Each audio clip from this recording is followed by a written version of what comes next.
Syrie. Voilà, la parole est à Madame Myriam, responsable des Amis du monde diplomatique. Nous sommes trois, comme vous l'avez vu dans l'affiche en bas et dans les mails que vous avez reçus, trois à organiser cette conférence débat. Les Amis du monde diplomatique, le comité Valmy et l'association Comité pour une nouvelle résistance CNR. Donc voilà, la parole est à Madame Myriam des Amis du monde diplomatique. Oui, voilà, je voulais très rapidement vous dire que j'ai accepté d'organiser avec les deux partenaires ce débat sur la Syrie. Parce que c'est un débat. Monsieur Beaulieu et Madame Midani vont vous dire ce qu'ils ont vu lors de leur dernier voyage en Syrie. Et à vous de leur poser des questions. Ce sera un débat entre eux et vous. Voilà. C'est tout ce que j'ai à dire. On attend vos questions. Préparez-les. Donc, je présente les personnes, c'est ça? Allez, bah oui. Ok. Peut-être tu me redonnes... Tu veux dans ta pièce. Voilà. Bien, donc... D'abord, pourquoi on a fait ceci? Parce que l'actualité, c'est quand même depuis 2 ans... Pardon, oui, excusez-moi. Ça va faire bientôt 2 ans qu'on va dire qu'il y a des troubles dans cette partie du monde, qu'il y a des informations qui sont, enfin des informations, des indications ou des informations sur les médias qui sont parfois quelque peu surprenantes. Et par rapport au film que vous avez certainement vu, Les Nouveaux Chiens de Garde, on a des questions parfois à se poser. Et notre point de vue à tous, aux 3 associations qui ont monté un petit peu cet événement, eh bien, on pensait vous donner ici l'occasion d'approfondir et de voir un autre éclairage sur la situation en Syrie. Alors, vous avez peut-être vu dans Nice Matin, aujourd'hui, il y a une double page concernant cette situation-là. Il y a aussi la présentation de cette conférence. Donc ça a pu vous donner quelques éléments sur le contenu de ce qui va se passer ce soir.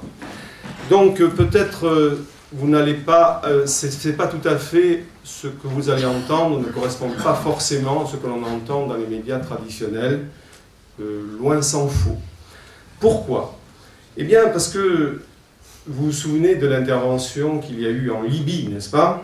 Où on nous a dit qu'avec des bombes, on installait la paix. Alors quand on dit aujourd'hui dans les médias, avec des philosophes éminents, qu'il faut, avec la guerre et les bombes, installer la paix, ça pose quelques problèmes. Donc nous sommes nombreux, hein, je crois, si vous êtes si nombreux dans cette salle, et d'ailleurs je voulais vous en remercier, pardon, d'abord, la première chose eût été de faire cela. Ouais. C'est que vous êtes interpellés par ce qui se passe dans cette région du monde. Alors, on nous a mis en avant les bons sentiments, oui, il y a un tyran qui égorge son peuple, il y a des choses qui se passent qui ne sont pas très jolies, il y a un certain romantisme de la révolution permanente qui fait qu'on doit soutenir les rebelles, ou les résistants, je ne sais pas. Bon, mais après, il y a des histoires, quand on creuse un peu, il y a la géopolitique, il y a des situations similaires dans cette partie du monde, il y a de l'eau dans le plateau... etc., etc. Il y a des richesses aussi dans les sous-sols qui vont jusqu'en Grèce, n'est-ce pas? Et c'est aussi les ressources en gaz, c'est à Chypre et en Grèce, c'est toute une grande nappe qu'il y a là. Donc les boniments, si j'ose dire, excusez-moi l'expression, je suis peut-être un peu dur, les boniments qui sont présentés ne sont pas satisfaisants pour la plupart d'entre nous. Donc on a tenu à ce qu'il y ait, et c'est pourquoi nous avons pensé le faire à plusieurs, parce que à plusieurs on est plus fort, hein, on est plus crédible, etc. Et on a pensé présenter la situation avec des gens qui connaissent le terrain. Bien entendu, peut-être que ça ne fera pas l'assentiment de tous, mais on est là pour débattre, on est là pour apporter des éléments, et je crois que c'est un des mérites de cette conférence-là. Donc je présente les 2 personnes qui vont intervenir. Madame Essar Midani, qui est une franco-syrienne, qui est restée pendant très longtemps, qui était une opposante au régime initial, qui a, elle vous le dira elle-même, hein, mais c'est pour vous dire qu'on n'est pas là pour faire de la propagande pour un régime, hein. On est là pour dire des vérités, me semble-t-il, mais les vérités c'est toujours orienté, bien entendu, hein, je ne sais pas. On est surtout là pour dire ce qui se passe sur le terrain et dire surtout ce qui nous semble important, c'est faire en sorte que le peuple syrien puisse s'exprimer lui-même. L'autodétermination des peuples. Hein, le droit des peuples à l'autodétermination. C'est inscrit dans la charte de l'ONU. Vous savez, pas loin d'ici, il y a le boulevard René Cassin. René Cassin a quand même écrit, en 1947, la charte de l'ONU. Il y a aussi Stéphane Hessel, que vous connaissez bien, les indignés. Donc, pourquoi aujourd'hui cela est-il bafoué parce qu'il faut faire du droit d'ingérence humanitaire ou autre, ou le devoir d'ingérence? Donc, ce sont deux conceptions totalement opposées du droit international qui s'opposent. Et donc, je crois que la séance de ce soir a pour but de redonner un petit peu du sérieux à cette situation, c'est-à-dire de partir des choses vraies. Qu'est-ce que c'est les choses vraies? C'est le droit international. Parce que si on commence à faire ce genre de choses, pourquoi on intervient à un endroit, pourquoi on n'intervient pas à d'autres? On est intervenu en Libye avec des bombes et beaucoup de choses. Qu'est-ce qui s'est passé? Eh bien, il y a AQMI qui s'est retrouvé renforcé. Hein, AQMI, après, a occupé le nord du Mali. Pourquoi n'est-on pas intervenu au Bahreïn? Alors qu'au Bahreïn, la population chiite était réprimée sévèrement par des armées données par l'Arabie Saoudite. Enfin, des choses comme ça. Donc, si on commence à intervenir en faisant de l'humanitaire comme cela, il faut intervenir quasiment dans tous les pays du monde. Donc, le droit international, s'il a été créé en 1947, me semble-t-il, c'est pour faire en sorte que la paix puisse s'installer et qu'on prévoit la négociation plutôt que l'intervention armée pour imposer une paix, la Pax Romana, comme on disait à une époque. Donc, les deux intervenants, c'est Madame Essar Midani, franco-syrienne, qui, pendant certains, vous le dira elle-même, était interdite de retourner en Syrie. Après, donc, elle était opposante au régime de Bachar el-Assad. Et ensuite, maintenant, elle vous donnera sa position, c'est-à-dire que c'est la détermination du peuple syrien de régler leurs affaires entre eux. Ensuite, deuxième intervenant, M. Claude Beaulieu. M. Claude Beaulieu, le président du comité VAMI, qui est une des trois associations qui permettent cette séance de ce soir. Alors pourquoi? Eh bien parce que lui, il est très au courant de cette situation. Il est allé lui-même en Syrie. Il est allé en Syrie en novembre 2011. Il est allé à Damas, et puis après il a fait un petit détour par le Liban. Et il vous expliquera ceci, ce qu'il a vu et les actions qu'il a pu voir sur le terrain. Voilà, je passe la parole, peut-être Frédéric, il est où? Tu viens pour présenter Vani? Non, d'accord. Le président est là. Donc, je vous donne quelques étapes. Il y en aura d'autres. On a pensé que pour que ce soit pas forcément quelque chose qui puisse être trop dogmatique, trop professoral, si j'ose dire, il y avait des interventions, et après peut-être la parole est à la salle. Mais bien sûr, il faudra limiter dans le temps, parce qu'il y a plusieurs sujets à traiter. Le premier, et après il y en aura d'autres, on verra au fil de la séance. Le premier que nous allons traiter, c'est M. Claude Beaulieu qui va parler de son voyage en Syrie. Et ça s'est passé au mois de novembre 2011.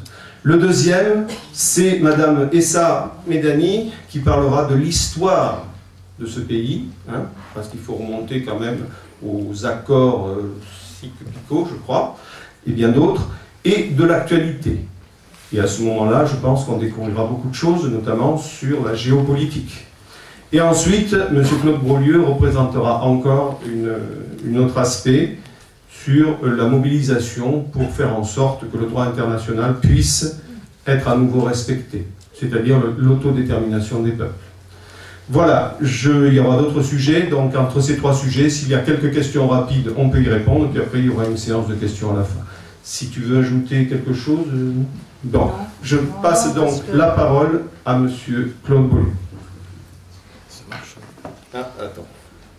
Allez. parce que j'ai une voix un peu faible, alors j'ai besoin d'un micro.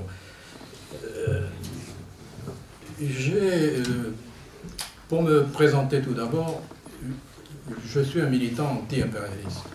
Je suis un militant communiste, un militant anti-impérialiste, c'est-à-dire que depuis 1960, j'ai toujours milité contre les guerres, les agressions impérialistes, et j'ai toujours défendu le droit des peuples à disposer d'eux-mêmes. Donc, ça fait quand même pas mal d'années. Et lorsqu'il y a, tout d'abord, on s'est rendu compte très vite que en 2001,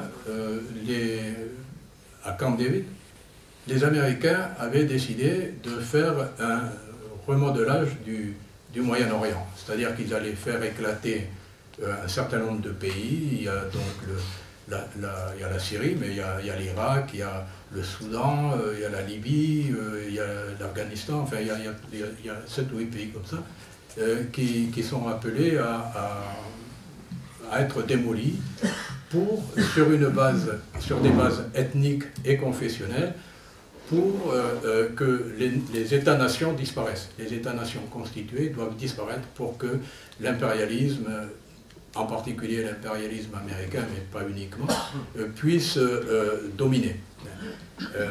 Pour la Syrie, donc, enfin, il y a eu d'abord l'Irak, il y a eu pas mal d'agressions. Depuis ma jeunesse, j'ai vu constamment des agressions contre des pays, des agressions impérialistes. Il y en a tout au long. Par exemple, dans les années 60, il y avait eu 2 ou 3 millions d'Indonésiens massacrés donc en Indonésie, des communistes, mais pas uniquement. Il y avait un front uninational, un front patriotique, et ils ont massacré entre 1,5 million et 2 millions de personnes sous direction américaine de la CIA. Et j'ai vu ça tout le temps. Donc,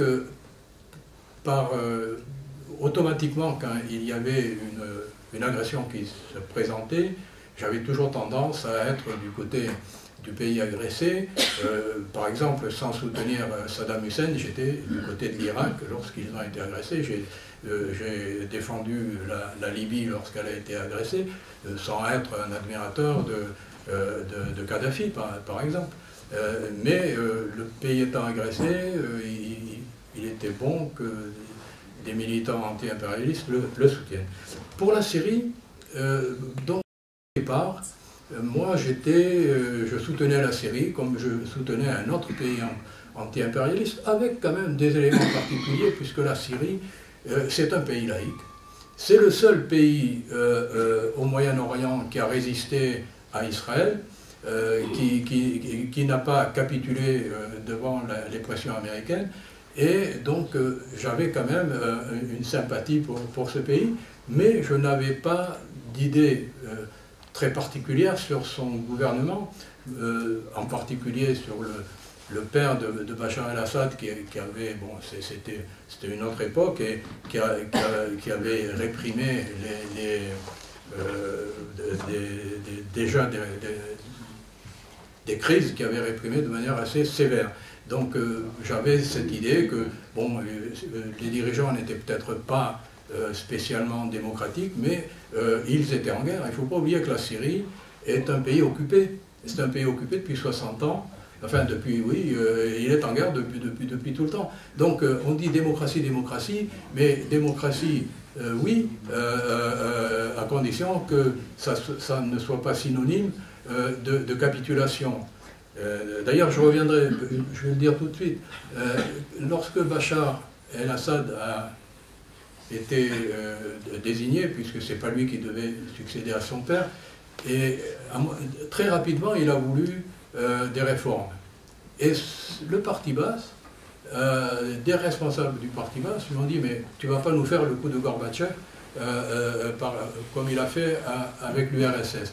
Donc je me suis rendu compte, ça je l'ai appris dans le temps, qu'il y avait une volonté de réforme dans le gouvernement syrien.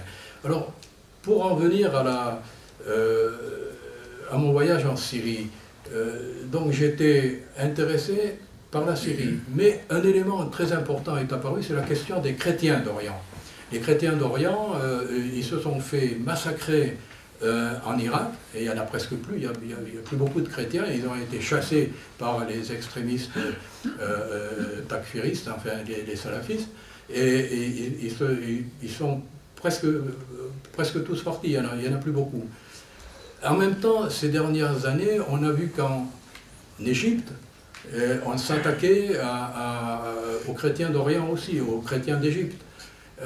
Et en Syrie, on a commencé à assassiner massivement des chrétiens. Donc moi je suis athée, je suis laïque, j'ai été éduqué, je suis du scoutisme, donc j'ai une éducation chrétienne, mais entre-temps je suis devenu athée et marxiste. Bon.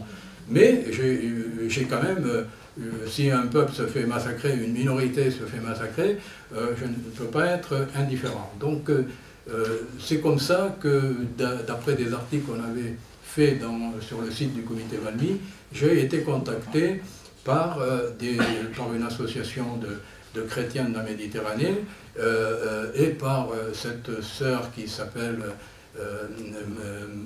Agnès Marie de la Croix, dont un article qui a attaqué cette soirée de ce soir dit que être invité par cette dame, par cette sœur, qui est la mère supérieure d'un couvent entre Damas et Homs, être invité, ça veut tout dire. On ne sait pas ce que ça veut dire, mais l'article dit ça veut tout dire. Donc, ce n'est aucun argument, parce que effectivement, j'ai vécu dans son monastère, quand il faisait un froid de canard, c'était en novembre 2011, il faisait vraiment très froid. Mais il y avait une chaleur humaine très importante, et il y avait aussi une réflexion, pas simplement politique, mais y compris philosophique, qui était tout à fait importante. Donc, quand je vois que cette sœur se fait agresser, j'étais à Paris il n'y a pas tellement longtemps, on l'invite à Radio Notre-Dame, qui est une radio chrétienne, et ça a été annulé. Donc moi j'arrive à la radio, j'avais été invité, et puis on me dit, ah ben non, pour des raisons diplomatiques, c'est annulé. Donc en France, on ne peut pas avoir une opinion qui n'est pas l'opinion l'opinion générale. Donc quand nous nous sommes retrouvés en Syrie, il y avait des journalistes français, des journalistes belges, un journaliste américain et des représentants de groupes d'associations dont je fais partie, avec en particulier en raison du succès du site du comité Valmy qui commence à avoir une réelle importance. Voilà, donc nous avons vu, la première chose que nous avons vue en Syrie, c'est que les choses étaient tout à fait l'inverse de ce que les médias disaient en France. Il y a de grandes manifestations de masse en Syrie, des manifestations d'opposition, c'est absolument faux. À cette époque-là, il n'y avait pas du tout de manifestations de masse. Il y avait quelques manifestations, j'en ai vu une, il y avait peut-être 200 personnes. C'est d'ailleurs des gens qui réclamaient du gasoil parce que le boycott, enfin les sanctions, au fond, qui manquent ils ne peuvent plus se chauffer l'hiver, et c'est très difficile. On leur fait vivre comme ils ont fait en Irak, hein, ils assassinent la population civile d'une certaine façon, de différentes manières d'ailleurs. Et donc on a vu que c'était absolument faux. Après on disait, mais le gouvernement, il tire sur tout ce qui bouge, il assassine son peuple. Et donc moi, il se trouve là que je suis allé dans une petite ville qui s'appelle Baniyas, et on a rencontré des militaires qui avaient tous été blessés. Ils nous ont montré leurs blessures, et ils nous ont expliqué comment ça s'était passé, et alors que Le Monde avait fait un article en mars 2011, disant voilà comment ça se passait. L'article du Monde était totalement mensonger. L'armée avait été attirée dans un guet-apens. Ils avaient je dis ce sont des terroristes, ce sont des terroristes, et ils ont attiré l'armée dans un guet-apens en disant voilà, il y a une explosion à tel endroit, donc il y a 4 ou 5 camions militaires qui sont arrivés, et ils avaient fait manifester quelques centaines de personnes, et notamment des enfants, des femmes, et quand l'armée est arrivée, les 4 ou 5 camions, là, du haut des toits, on a commencé à les canarder, à les détruire, à les démolir un par un. Et ils avaient ordre de ne pas riposter. Il y a des femmes, il y a des... Bon, c'est plus le cas, maintenant ils ripostent, hein, c'est une autre situation. Mais à cette époque-là, ils n'avaient pas le droit de riposter, et il y avait le sergent qui était là, qui a dit, vous n'en ripostez pas, ils n'ont pas riposté. Et donc ils nous ont montré, ils étaient une dizaine, ils étaient tous blessés. Et parmi eux, le sergent, quand à un moment donné, il a vu qu'on leur jetait une grenade ou une bombe artisanale, et pour épargner ces soldats à qui il disait ne ripostez pas, il s'est jeté sur la bombe et ça lui a arraché toutes les jambes, il est cul de jatte. Et c'est un bonhomme extrêmement modeste, très patriote. Les Syriens sont extrêmement patriotes. Il y a une chose qui est remarquable, c'est que les Occidentaux veulent les entraîner dans un conflit confessionnel et ils ne marchent pas. Alors bien sûr, avec les milliards de dollars du Qatar et de l'Arabie Saoudite, ils arrivent à trouver... ensuite, ils arrivent à faire quelques défections, parce qu'il y a toujours des opportunistes qui vont dire les Américains vont gagner, hein, les Américains ils vont finir par l'emporter, donc il y a toujours quelques trahisons. Mais par rapport à ce que subit le peuple syrien, je dois dire que c'est un peuple particulièrement héroïque, et donc ils nous ont expliqué leur ressenti, ces militaires syriens, et à un moment donné on leur a dit mais vous-même qu'est-ce que vous êtes du point de vue confessionnel, est-ce que vous êtes des sunnites, est-ce que on a dit ah non, nous sommes des citoyens syriens, c'est-à-dire qu'ils ne rentrent pas dans ce conflit ethnico-religieux, contrairement à ce que voudraient obtenir les Américains, Fabius, Hollande, Sarkozy, Juppé et compagnie. Ils n'y arriveront pas avec le peuple syrien. D'ailleurs, actuellement, c'est en train d'évoluer. Voilà, donc, les journalistes, c'est important de parler des journalistes avec qui on était, parce que c'était gratiné. C'est des journalistes qui nous... alors tous les soirs on se retrouvait, on partait en général ensemble et on visitait un hôpital, on allait à Homs, on a été reçu par... excuse-moi, on a été reçu par tous les dignitaires de l'église syrienne, et on a eu des conversations tout à fait intéressantes. Et enfin, à différentes reprises, donc on a eu beaucoup de discussions, et les journalistes, ils ne voulaient rien, ils étaient formatés au départ. Ils étaient arrivés, ils n'étaient pas venus voir, ils étaient venus chercher sur place confirmation de ce qu'on leur avait dit dans leur rédaction. Et ils ne trouvaient pas. Alors ils disaient, mais parce que on avait des vidéos, on voyait des femmes éventrées, mais ça vous pouvez les trouver, on les trouve ces vidéos, des femmes éventrées ou des gens assassinés à qui on coupe les bras. Là, récemment, on disait, ils ont assassiné un chrétien, ils ont jeté le bonhomme au chien, enfin, etc. Et ça, c'est réel. Et alors quand on disait ça, il y avait notamment des journalistes belges, ils disaient mais c'est pas vrai, c'est pas possible. Alors amenez-nous voir la morgue. Alors on était allé voir un hôpital, on avait vu vraiment beaucoup de blessés, Et on leur dit, bon, ben, si vous voulez aller voir une morgue, les organisateurs ont dit, mais on va essayer d'avoir ça. Ils ont obtenu d'aller visiter une morgue. Et après, il dit, mais non, ça ne sert à rien, on vous a demandé une bêtise, parce que Bachar el-Assad, il va les faire couper en morceaux, mais authentique, hein, il va dire à ses sbires de présenter des... Voilà. Et alors, on avait des discussions avec ces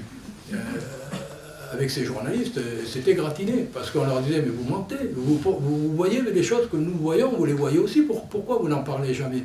Alors, il y en a un qui a eu une réponse.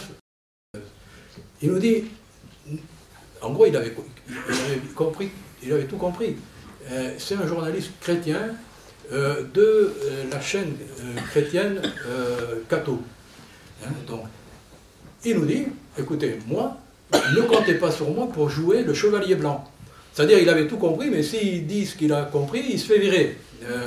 Donc, ne comptez pas sur moi pour aller rapporter ce que j'ai vu. Et c'était comme ça. Alors, moi, il y aurait beaucoup d'autres choses, mais comme on est plusieurs, si vous avez des questions, je répondrai.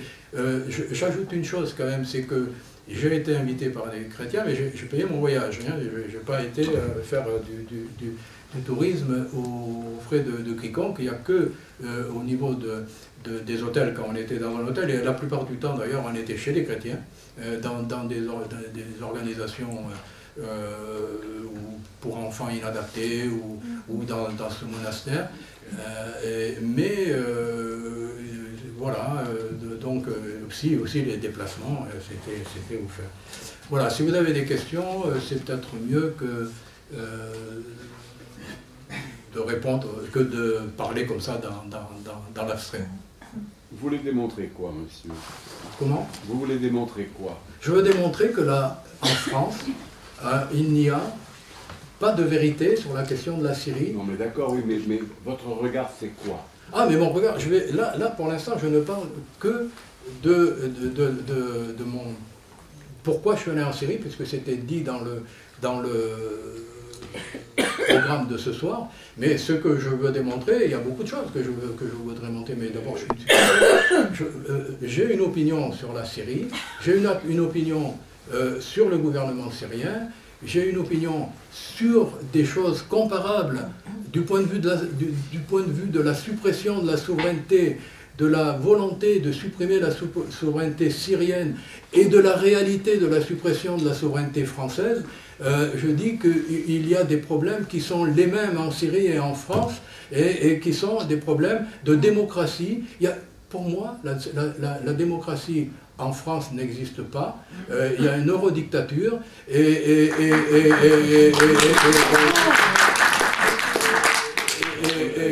Là, vous êtes en train de mélanger 36 choses. Non, non.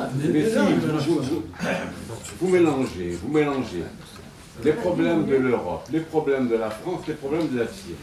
Moi, je suis venu ici écouter une conférence, un débat sur la Syrie, pour apprendre des choses sur la Syrie.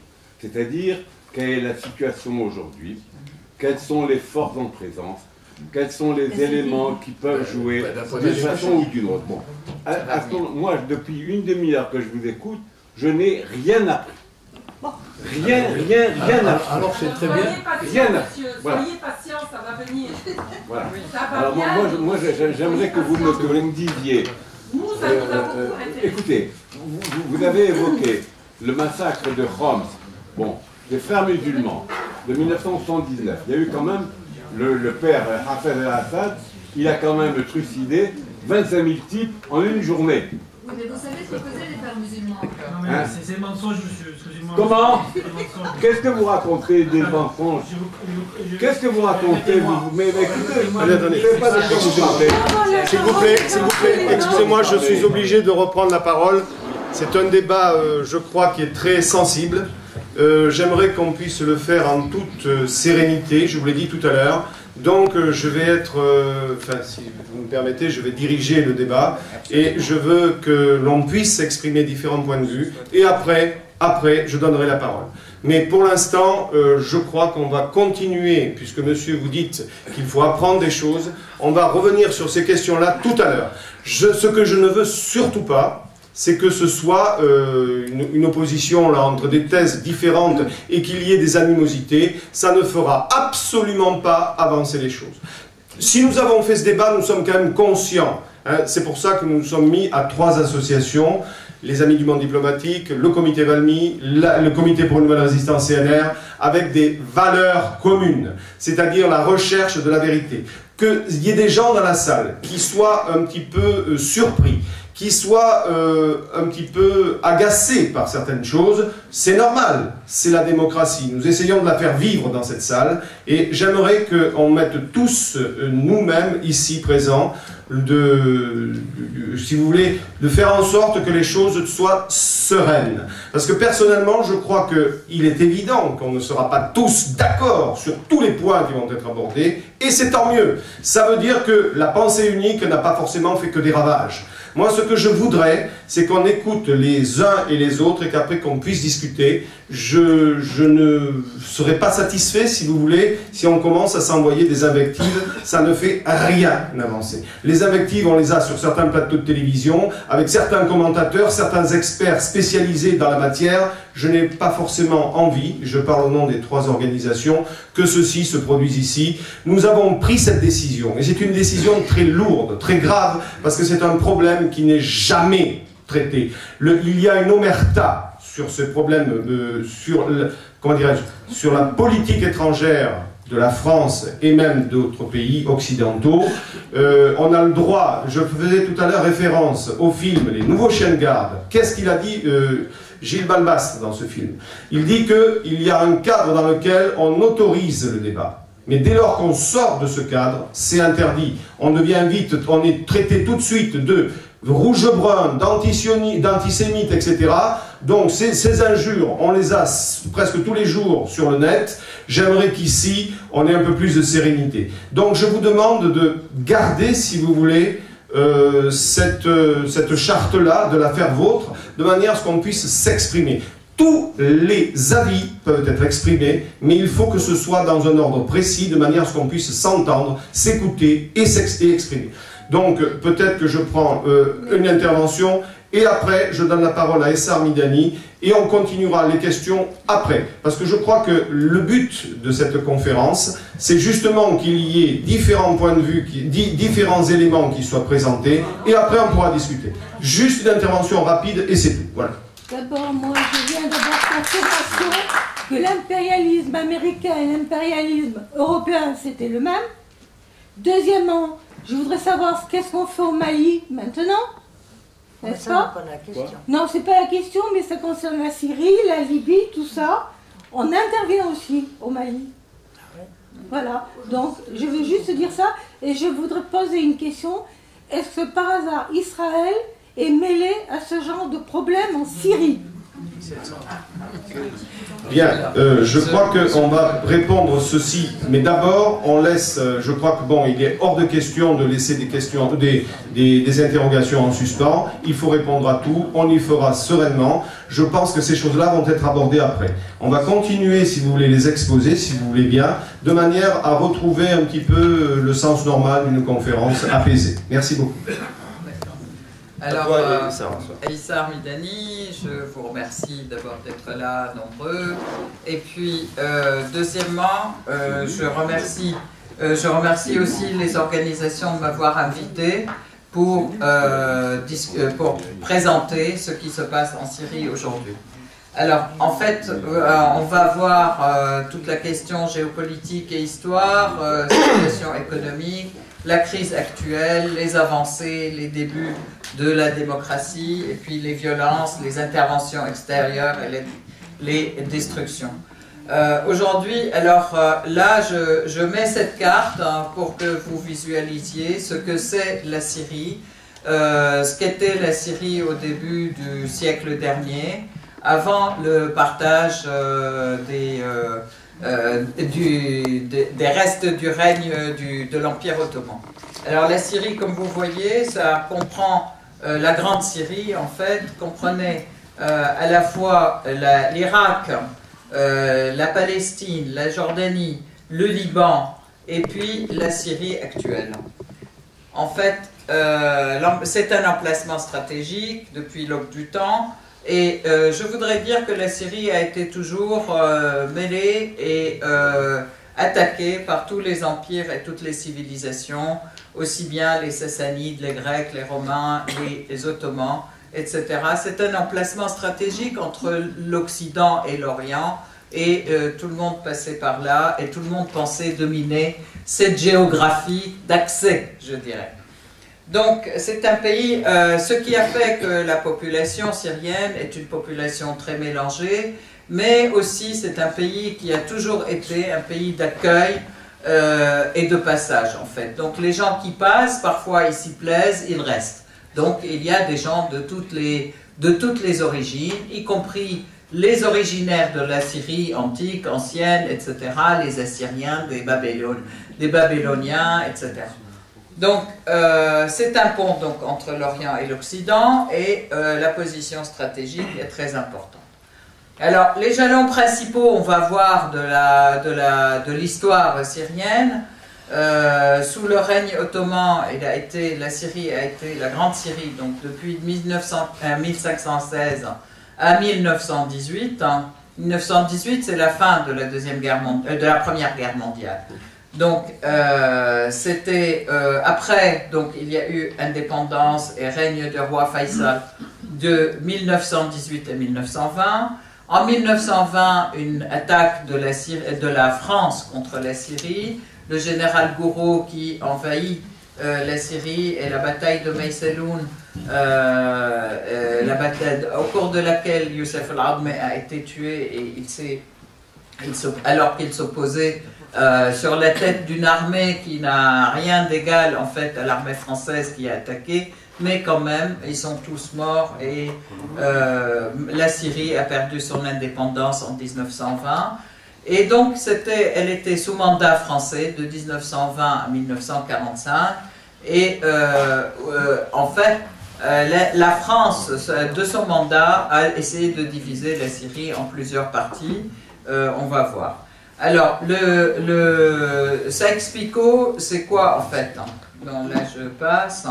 Sykes-Picot, c'était un accord entre le ministre des Affaires étrangères français et le ministre des Affaires étrangères britannique, qui avaient chacun un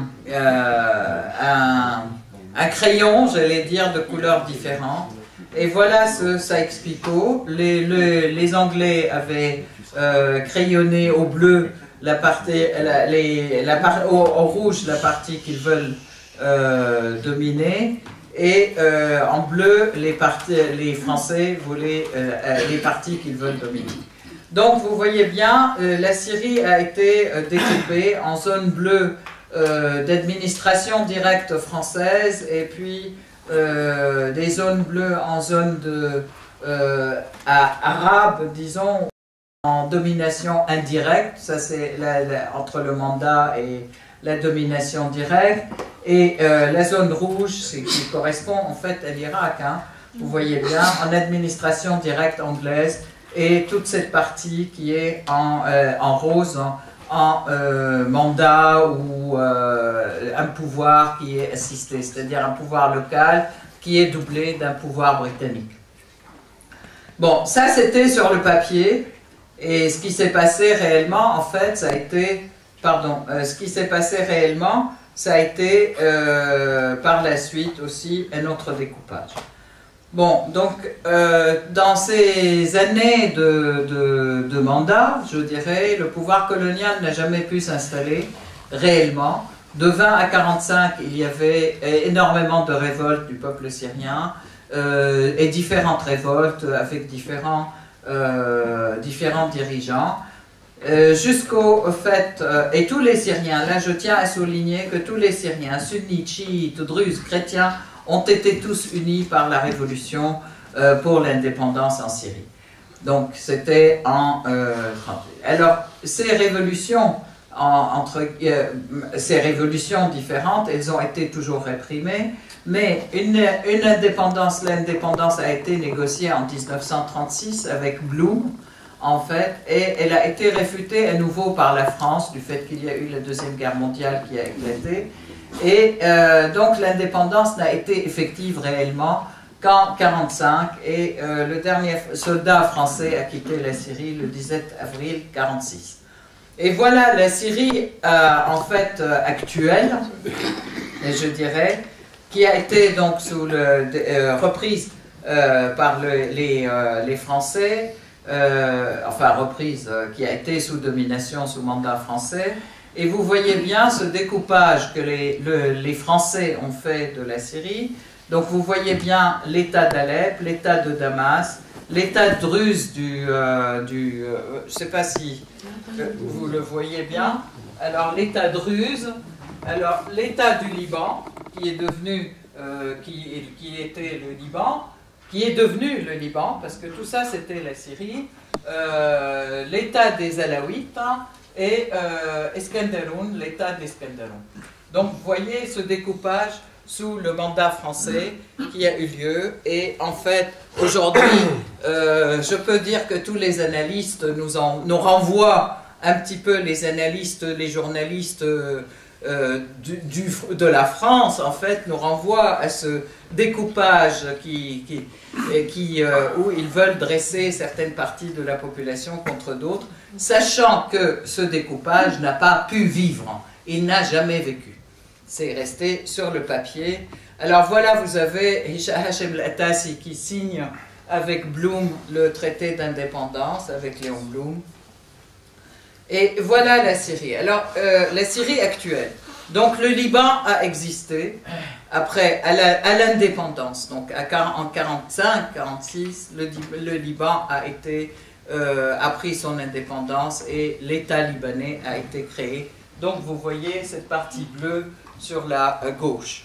La Palestine a aussi existé. La Palestine, la Jordanie, l'Irak, c'était les pays qui étaient sous domination anglaise.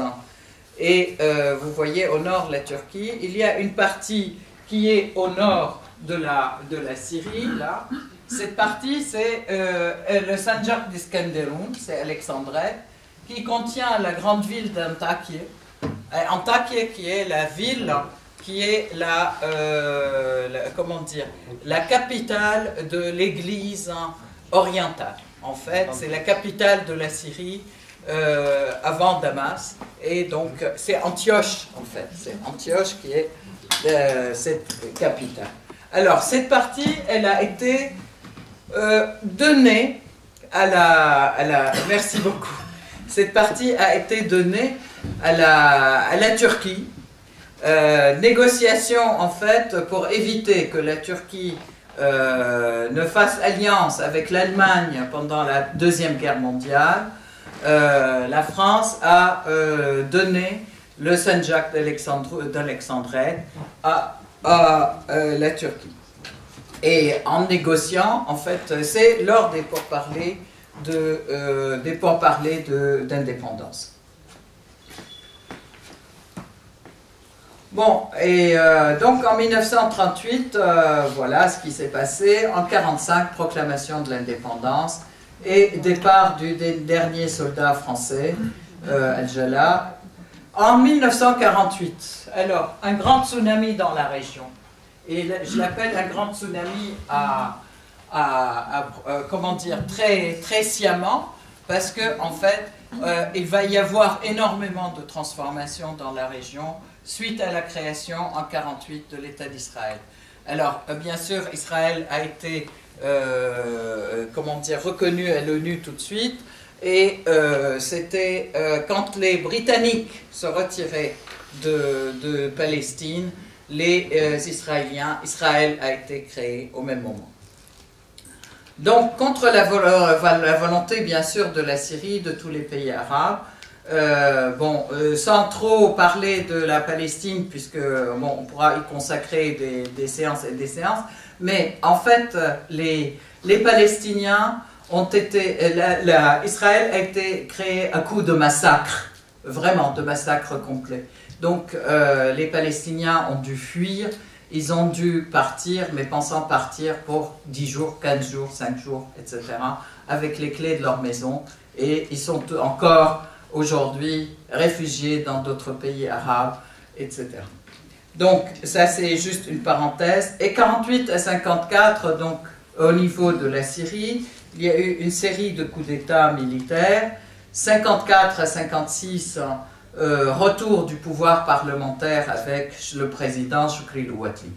Choukri Louatli, en fait, était le président de la Syrie, mais en même temps, en 52, en Égypte, il y a la révolution égyptienne, indépendance face aux Britanniques, hein, donc qui dominaient le pays, et c'est l'arrivée de Abdel Nasser au pouvoir. Et Abdel Nasser, la première chose qu'il fait en 56, il nationalise le canal de Suez, parce que c'était un acte qu'aucun pays impérialiste n'a pu supporter.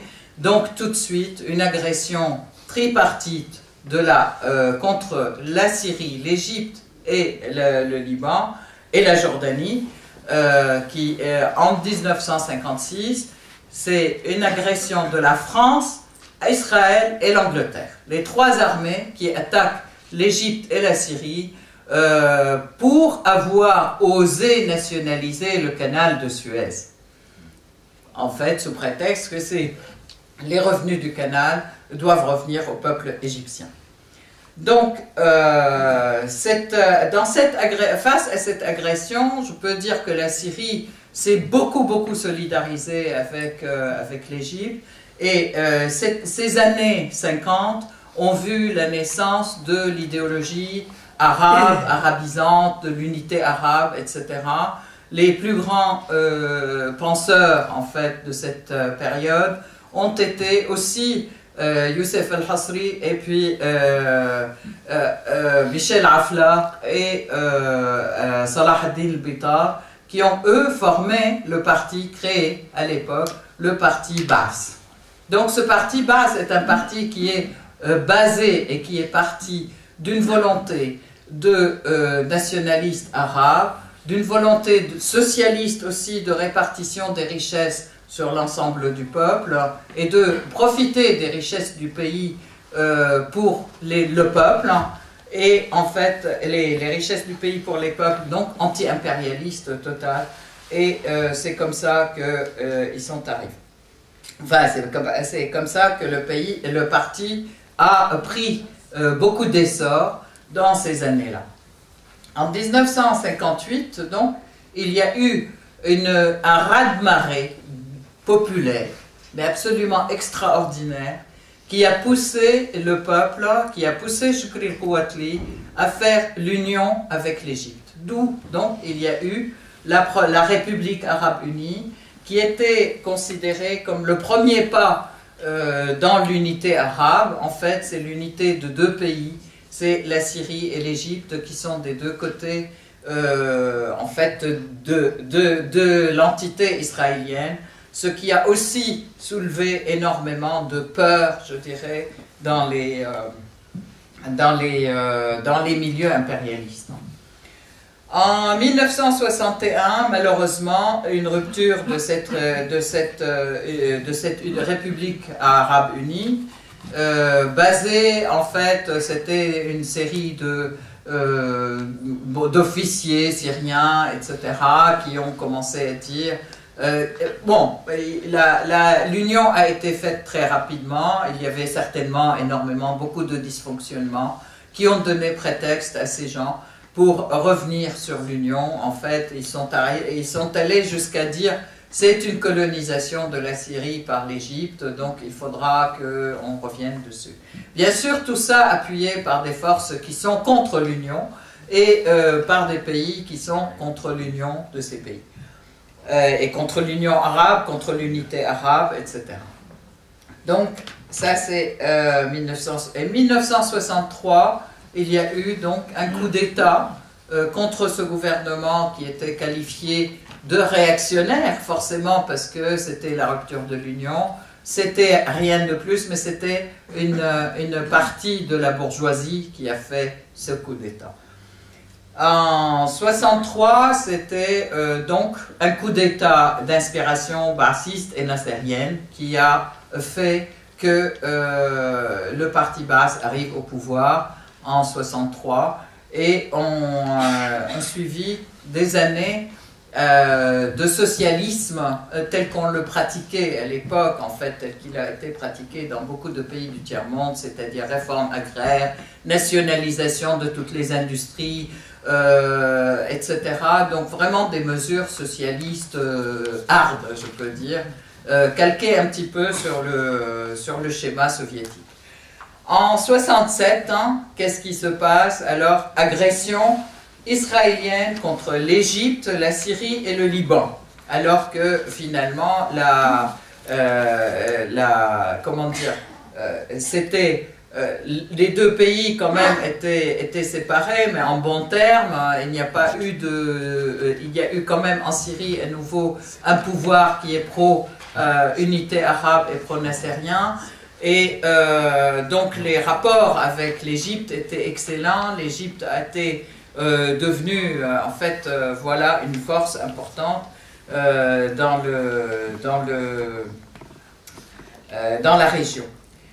Je voudrais rappeler quand même là, dans les années 70, il y a eu beaucoup de diversions au Liban. Vous vous rappelez, il y a eu, pour ceux qui suivent de près l'histoire des Palestiniens, il y a eu Septembre Noir, il y a eu beaucoup de remue-ménage contre les Palestiniens, contre la présence des Palestiniens au Liban, etc. On a voulu les sortir du Liban, etc.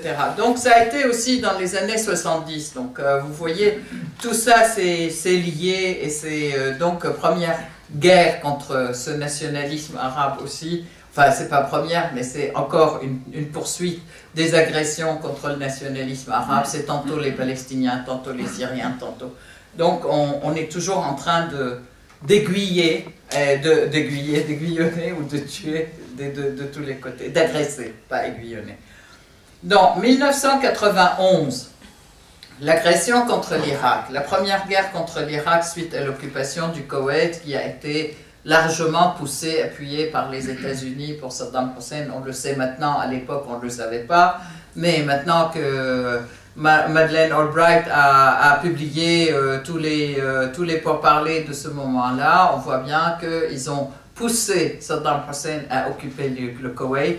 Et ça aussi pour deux raisons. D'abord pour pouvoir trouver prétexte pour agresser l'Irak, mais de l'autre côté pour donner aussi une claque aux Koweïtiens qui ont commencé à gêner les Britanniques sur les marchés de la bourse à Wall Street et à Londres, pour leur montrer que de toute façon, même si vous êtes riches, etc., avec toutes vos cartes, etc., vous ne valez rien sans nous. Donc, ça a été aussi un coup qui a ramené, je dirais, les Koweïtiens au bercail, alors qu'ils ils pensaient que de toute façon, ils excellaient sur les places de la bourse, ils avaient beaucoup d'argent, etc., donc ils pouvaient tout faire avec leur argent. Et le fait d'avoir, poussé Saddam Hussein à occuper l'Irak, le Koweït, pardon, donc les Américains sont intervenus, et ils sont intervenus, ils ont tout démoli déjà en Irak, ont suivi quand même, vous vous rappelez, 10 années de sanctions contre l'Irak, au cours desquelles des millions d'enfants sont morts et des millions de civils sont morts de manque de médicaments, de manque de lait, de manque de produits, etc. Donc là aussi, donc on affaiblit l'Irak pour que, après, en 2003, on donne le coup qui a assommé l'Irak et qui l'a complètement tué, entre guillemets, et pour l'effriter. Donc en fait, cette première agression a été suivie d'une deuxième agression qui est en 2003, suite à l'événement du 11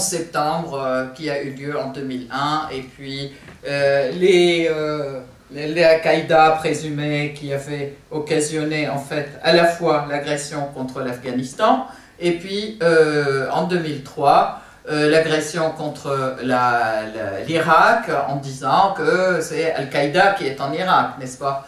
Donc on poursuit Al-Qaïda de l'Afghanistan à l'Irak, etc.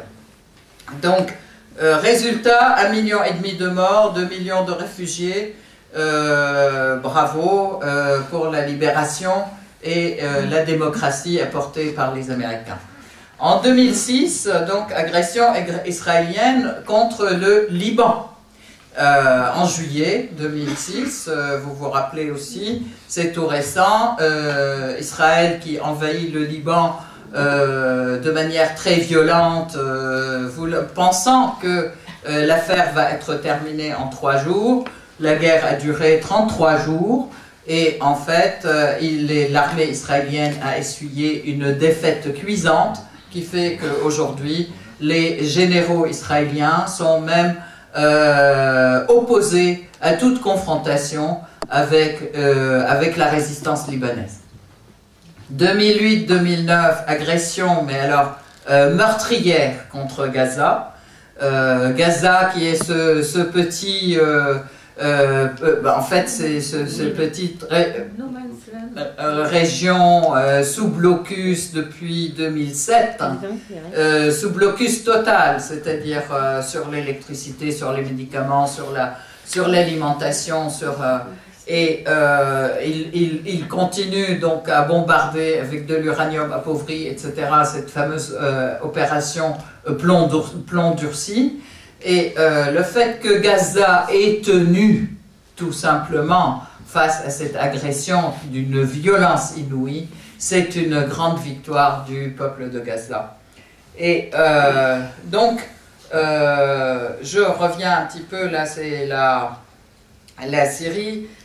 En fait, je voudrais vous dire, là maintenant, donc la Syrie est visée, pourquoi aussi? Parce que sans la Syrie, la défaite israélienne à Gaza n'a pas pu avoir lieu et en Liban, elle n'a pas pu avoir lieu. C'est en fait grâce à au soutien de la Syrie à la résistance libanaise et à la résistance palestinienne que l'armée israélienne a été défaite. Je dis encore aujourd'hui, il y a un mois, en décembre 2012, une nouvelle agression contre Gaza qui a eu lieu aussi d'Israël, de la part d'Israël. Et là, on a vu que le peuple de Gaza, ils ont envoyé aussi des missiles qui ont pu traverser la coupole d'acier, la dite coupole d'acier d'Israël. Des missiles sont arrivés jusqu'à Tel Aviv et pour la première fois dans l'histoire des relations de guerre, je dirais, entre Israël et la Palestine, pour la première fois, c'est Israël qui demande l'arrêt, le cessez-le-feu et qui dit basta, on arrête là et on négocie. Ces négociations ont eu lieu sous l'égide de Mohamed Morsi et bon, on ne sait pas, et un peu du Qatar, mais bon, donc on ne sait pas quel est le contenu de l'accord du cessez-le-feu qui a eu lieu, mais bon, l'avenir proche nous le dira. Là, je reviens un petit peu pour situer la Syrie avec les pays voisins. Est-ce que vous voyez bien là? D'accord. Alors, donc, vous avez la Turquie au nord. On a des frontières très importantes, très longues. Là, en fait, de très longues frontières entre la Syrie et la Turquie, toutes les frontières avec l'Irak, toutes ces frontières avec la Jordanie, une partie de ces frontières donc avec Israël et toute la partie des frontières avec le Liban. Alors, aujourd'hui, ce qui se passe, c'est que la Turquie, elle est partie prenante, une partie du Liban est partie prenante, la Jordanie est partie prenante, Israël, bien sûr, est partie prenante. En fait, ce sont des points par lesquels rentre. Et l'Irak, qui est effectivement effectivement, l'Irak, au niveau du gouvernement, ils sont tout à fait avec la Syrie, mais les frontières de l'Irak sont des frontières perméables, et en Irak, malheureusement, alors que les Américains se sont retirés en fin 2012, jusqu'à maintenant, ils ont accentué aussi toutes les attaques terroristes en Irak pour montrer que leur présence est indispensable et que les Irakiens ne sont pas assez mûrs pour pouvoir tenir leur pays, leurs frontières, etc. On assiste aujourd'hui tous les jours à des actes terroristes en Irak et, bon, bien sûr, des actes terroristes en Syrie. Donc voilà, là c'est une carte sur le résultat de 67, en fait, où Israël annexe Gaza, le Golan, la Sinaï et la Cisjordanie et Jérusalem-Ouest. C'est la guerre dite de ces jours. Notre ami Claude, quand il a parlé de la Syrie, pays occupé, on a effectivement de la Syrie, il y a le Golan et Alexandrette. Le Golan qui est dans le sud est occupé par Israël, et Alexandrette qui est une partie de la Syrie qui est occupée par les Turcs. Donc voilà. Donc les Palestiniens, bon, le Golan est toujours occupé, là je passe. L'État d'Israël, alors là, en 2003 la Syrie s'oppose à l'agression américaine en fait contre l'Irak, ce qui lui vaut des sanctions. Ça veut dire que nous, on est depuis 2003 sous sanctions, enfin je dis nous, Syriens. Sous sanctions, mais sanctions concernant la technologie uniquement. En 2005, assassinat de Hariri et accusation de la Syrie. Je tiens à vous signaler que l'assassinat de Hariri a été annoncé par la radio israélienne une demi-heure avant l'arrivée effective, avant l'assassinat effectif. Bon, il y a eu des commissions d'enquête, etc. Bien sûr, ce fait n'a jamais été relevé, alors que très vite, on dit, en fait, la radio israélienne a annoncé « La Syrie a tué Hariri », une demi-heure avant que l'assassinat n'arrive. Donc, en fait, le tueur désigné, ça a été la Syrie et Bachar al-Assad en particulier.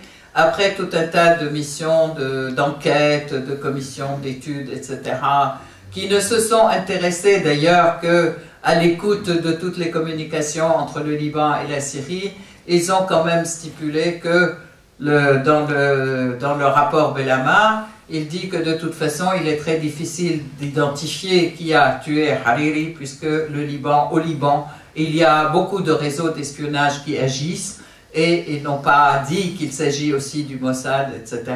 Mais ils ne se sont pas du tout attaqués à toutes les écoutes, à l'écoute de toutes les communications, par exemple entre Beyrouth et Israël, et entre Beyrouth et autre chose, etc. Bon, donc c'est pour dire à quel point ces commissions d'enquête sont objectives, je veux dire. En 2006, l'agression israélienne contre les Libans donc, est la défaite de l'armée, et 2008-2009, agression israélienne contre Gaza, et 2012, l'agression contre Gaza.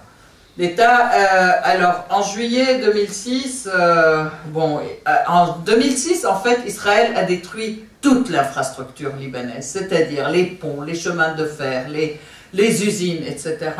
Il y a eu des milliers de morts et de réfugiés. Je tiens à dire quand même, sur la Syrie, et pourquoi la Syrie aussi est mal vue. La Syrie a soutenu tous les pays arabes qui étaient en guerre. C'est vrai qu'elle était opposée à l'agression de l'Irak, mais la Syrie a accueilli 1,5 million de réfugiés irakiens sans rien demander à personne.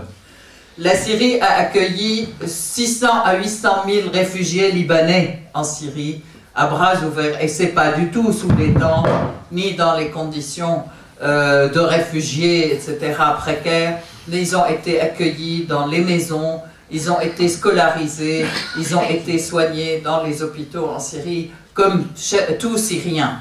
Je tiens à vous dire quand même qu'en Syrie, l'école est gratuite, l'hôpital est gratuit, et même quand on va à l'hôpital, on sort avec ses médicaments. Donc ça, c'est très important. Et tous les réfugiés ont été traités exactement comme tous les Syriens. On ne les a pas mis tout seuls. sous détente. Et on n'a jamais mendié sur le dos des réfugiés, comme actuellement ce qui se passe de manière honteuse en Jordanie, en Turquie et au Liban. Alors, et dernier point quand même, comment dire, voilà, donc là je reviens un petit peu sur la... Je crois dire quand même que ça c'est un point qui est très important à retenir par rapport à la solidarité que la Syrie fait en fait et tient et agit positivement par rapport à tous les peuples arabes. Ça fait qu'aujourd'hui les peuples arabes en fait sont très touchés aussi par ce qui se passe en Syrie, et je crois que même dernièrement dans des manifestations de Ain Shams, de l'université de Ain Shams en Égypte, il y a eu des photos de Bachar al-Assad et des drapeaux syriens qui ont été brandis. Donc franchement c'est un point important, c'est peut-être le crime d'Assad. Donc là je voudrais que vous regardiez un petit peu comment dire, la morphologie de la Syrie actuelle. Donc ça c'est le Liban, vous avez la ville de Deraa, elle est là, donc elle est à l'angle des frontières israéliennes et jordaniennes. Là vous avez aussi ces frontières avec la Jordanie. Vous avez la ville de Jisr Shrour qui est par là, Alep elle est par là, et Jisr Shrour est par là, dans ce renfoncement donc entre Alexandrette qui est aujourd'hui un centre d'espionnage et de direction d'opération contre la Syrie, et américain d'ailleurs. Hein. D'ailleurs là je voudrais que vous signalez, vous lirez tout ça dans le livre Syriana qui est en vente ici, et qui a été écrit par Bahar Kimyongu, qui est un Syrien d'Alexandrette, enfin il est syrien, il est turc, mais d'origine syrienne, d'Alexandrette, et qui raconte exactement dans ce département qui est devenu le Hatay, comment la présence en fait de toutes les équipes et de tout l'espionnage américain dans la région, là-dedans. Donc Jisr Shrour est par là, et puis vous voyez ce renfoncement ici du côté de Homs. En fait c'est la ville, c'est la ville de Tel Kalar aussi. Vous avez beaucoup entendu parler de Tel Kalar qui est devenu un point aussi très chaud, etc. Mais c'est le point de passage du côté du Liban des troupes qui viennent agresser la Syrie. Bon. Donc tout ça, c'est un petit peu pour vous situer le contexte, hein, et pourquoi Assad a effectivement mauvaise presse auprès des Américains et des pays de l'OTAN. Alors la Syrie, c'est l'accès aussi, on revient un petit peu pour récapituler, la Syrie c'est l'accès à la Méditerranée et à l'Asie.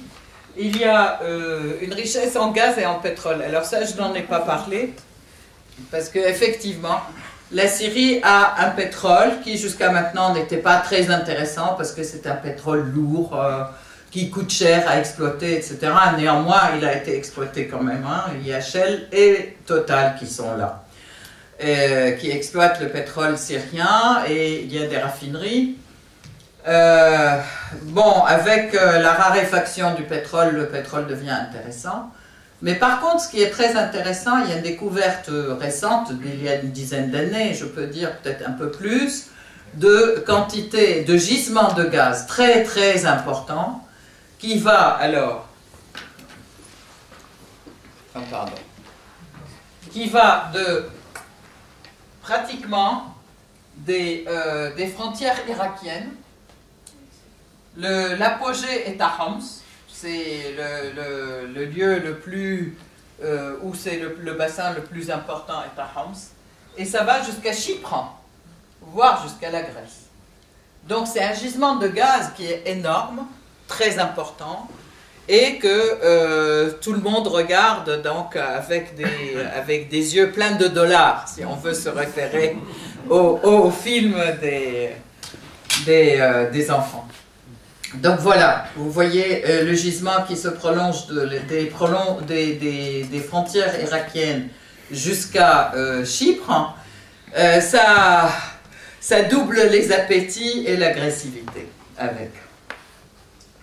Donc ça c'est un point. Donc la Syrie est en plus, alors la Syrie est dotée d'une direction et d'une présidence qui est indépendante. Ce Bachar al-Assad, il ose dire à la direction aux États-Unis, quand on lui demande de couper les liens avec l'Iran, il dit non. Quand on lui dit de reconnaître Israël, il dit non, il n'est pas question de reconnaître l'État d'Israël. Quand on lui demande de normaliser les rapports avec Israël, il dit non.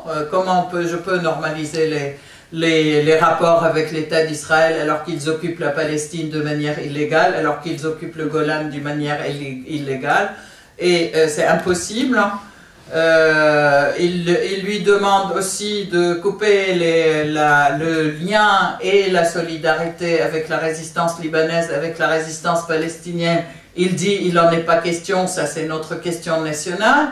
Donc, bien sûr, c'est quelqu'un qui est très mal vu, déjà pour ces positions-là, et il est devenu la cible désignée. Voilà.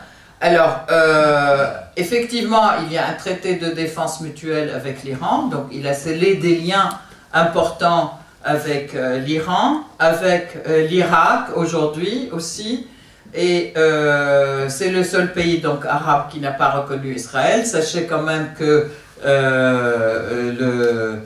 Moubarak de l'Égypte, en fait, il avait non seulement reconnu Israël, mais il y a quand même un échange diplomatique avec Israël. C'est la Tunisie aussi. En fait, il reste les deux pays, l'Algérie et la Syrie, qui n'ont pas du tout normalisé ou reconnu l'État d'Israël ou normalisé les rapports avec Israël. Donc ça en fait une véritable cible. En plus, alors, il aggrave son cas, il soutient la résistance libanaise, il soutient la résistance palestinienne, et il continue à parler de nationalisme arabe et d'arabité politique, alors qu'aujourd'hui, dans tous les pays arabes, l'intelligentsia qui est bien dominée par l'impérialisme dit « ha ha ha, qu'est-ce que c'est ce concept du nationalisme arabe ? On est différents, on ne peut pas parler des mêmes arabes les arabes de l'Afrique du Nord ne sont pas la même chose que les arabes du Moyen-Orient, et puis les Syriens ne sont pas comme les Libanais ne sont pas comme les Irakiens, et ainsi de suite. Donc il y a eu une sorte d'effritement du sens de ce nationalisme arabe au niveau de l'intelligentsia nouvelle, malheureusement. Et de certaines, je ne veux pas mettre tout le monde dans le même sac, mais de certains écrivains et politologues arabes. Et puis, et la Syrie a toujours aidé et soutenu les autres pays arabes. Je tiens à vous dire là 2 mots, justement, un cas d'espèce. La Syrie manque d'eau, mais lorsque la Jordanie était en manque d'eau, encore plus, la Syrie a envoyé 70 000 mètres cubes d'eau comme ça, alors aux Jordaniens, en cadeau, offert. Donc là, c'est quand même quelque chose. Au niveau du blé, c'est exactement pareil. Et on est dans une logique où on peut se priver, mais il faut donner à nos voisins arabes et aux autres pays arabes ce qu'on peut. Donc, voilà, la Syrie flotte sur une nappe de gaz importante. Alors, je reviens un petit peu sur la situation économique. C'est vrai qu'il y a une nappe importante de gaz. C'est vrai que aussi, la Syrie n'a pas 1 centime de dette extérieure. Au diable, cet Assad, qu'est-ce qu'il est criminel. Comment ça? Il s'est rendu indépendant du FMI. Et il s'est rendu indépendant de tous les pays. Et c'est vrai que la Syrie, malgré le fait que elle est sous embargo technologique, mais elle accuse quand même un développement, une croissance économique de 6 à 7% par an depuis 2002 jusqu'à présent. Alors que l'Occident se débat d'une crise à l'autre, et elle est vraiment... Alors aussi, encore un crime d'Assad, c'est que il a, comment dire, entraîné l'agriculture a progressé, l'industrie a progressé, l'industrie pharmaceutique. Alors, la Syrie mange ce qu'elle produit et produit ce qu'elle mange, et elle n'a pas besoin d'importer de l'alimentation, donc autosuffisante. Et bien mince alors, les cultures, l'agriculture, etc. Mais quelles sanctions on peut faire alors sur ce pays? Quelle prise on peut avoir? Et dernier point, l'indépendance médicale. La Syrie ne voulait pas vivre ce que l'Irak a vécu de l'embargo de l'Occident sur l'Irak. Et bien aujourd'hui, je peux dire quand même, il y a un vrai problème parce que ce qui est visé aujourd'hui, alors pour la démocratie peut-être, j'en sais rien, vous le jugerez vous-même, détruire toute l'infrastructure syrienne pour la démocratie, je ne sais pas si c'est un Syrien qui le fait. Surtout s'il pense prendre le pouvoir après Bachar al-Assad. Et dernier point que je peux dire, alors ça c'est à la fois une richesse et un danger, 60% de la population syrienne est à moins de 25 ans. Donc ça c'est un petit peu le contexte. Jeunesse certes, force vive certes, mais aussi force qui a besoin d'écoles, d'études, de débouchés de métiers.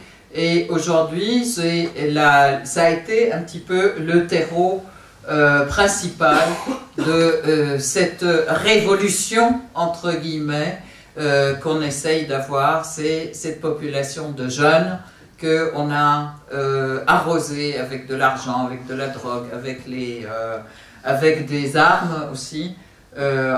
Et puis, bon. Donc voilà. Alors, je peux dire, ça on en a parlé, donc j'active un petit peu. Et puis, alors la crise syrienne, on en arrive à la crise. La crise syrienne, alors, début mars, mars 2011, bien sûr, 2011-2012, début mars 2011, un mouvement spontané de contestation qui exige alors, la levée de l'état d'urgence, l'abolition de l'article 8. L'article 8 de la Constitution, c'est l'article qui stipule l'unicité, la suprématie du parti Baas sur l'ensemble des structures de l'État, de la planification économique, etc. La planification économique, industrielle, agricole, etc. Et en même temps, la direction de toutes les organisations de masse, les organisations syndicales, ouvriers, paysans, femmes, étudiants, femmes, enfants, je vais dire, étudiants, jeunes, etc. Bon, alors il demandait aussi que donc l'abolition de cet article 8, il demandait le respect des droits humains et la dignité et la libération de tous les prisonniers politiques. Le respect des droits humains, c'est en fait dire on veut la liberté d'expression, la liberté de parole, la liberté de tribune, mais aussi avoir le droit de ne pas être arrêté qu'avec un mandat d'arrêt, d'avoir droit à un avocat quand on est arrêté, interrogé, etc. Et en fait, voilà. Et la libération de tous les prisonniers politiques, parce qu'il y en avait beaucoup, effectivement, et sanctionner les coupables de corruption. Alors, c'est vrai que ce développement économique des années 2000 a profité à une caste autour du pouvoir et pas dans le gouvernement, mais autour, en fait. Il y a eu beaucoup de privés qui ont profité de cette ouverture, c'est-à-dire la représentation des sociétés à l'extérieur, c'est la création de sociétés, la création de... Et puis, ils ont bénéficié de conditions exceptionnelles qui leur ont permis d'avoir beaucoup d'argent. Je peux citer les sociétés de téléphonie mobile, par exemple, qui ont été créées, qui se font un argent monstre, mais ça, c'est pas seulement en Syrie, mais partout. Dans tous les pays, à chaque fois que vous dites 2 mots à votre téléphone mobile, c'est boum, boum, boum, sur la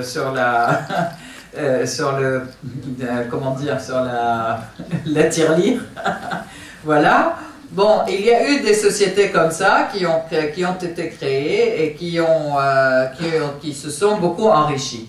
Mais c'est vrai aussi que d'autres franges de la population étaient un petit peu éloignées, notamment les jeunes, c'est-à-dire que cet argent a profité à cette classe, non pas pour la création de boulot, d'emploi et pour un réinvestissement, mais il a profité aussi pour une vie un petit peu très extravagante, des dépenses absolument incroyables pour les mariages, les trucs, etc.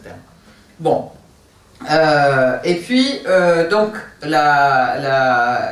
les gens, enfin, l'ensemble de la population a trouvé ça assez abject, dans la mesure où il y avait aussi quelques années de sécheresse qui ont fait qu'il y avait des travailleurs agricoles, en fait, saisonniers, qui travaillaient souvent à l'est du côté de Hasakeh, en fait, donc du côté de l'Euphrate, là où passe l'Euphrate, près des frontières irakiennes.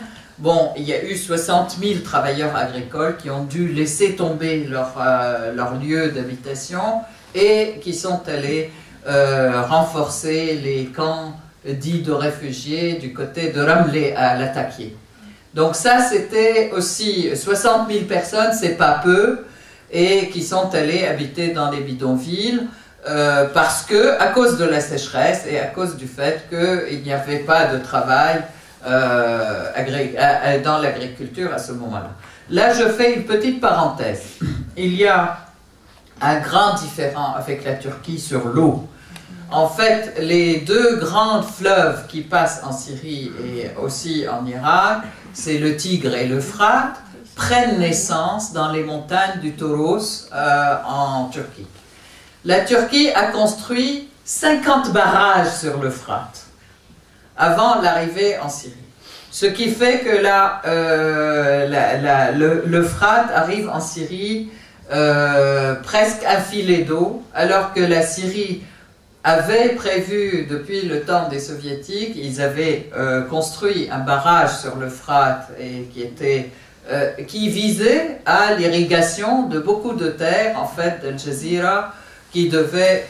Mais en fait, comme à nouveau les Turcs retenaient l'eau, ben, en fait, on est revenu à cet endroit à attendre les pluies pour l'irrigation des agricultures. Ce qui fait que des années de sécheresse sont mortelles et elles sont assassines réellement.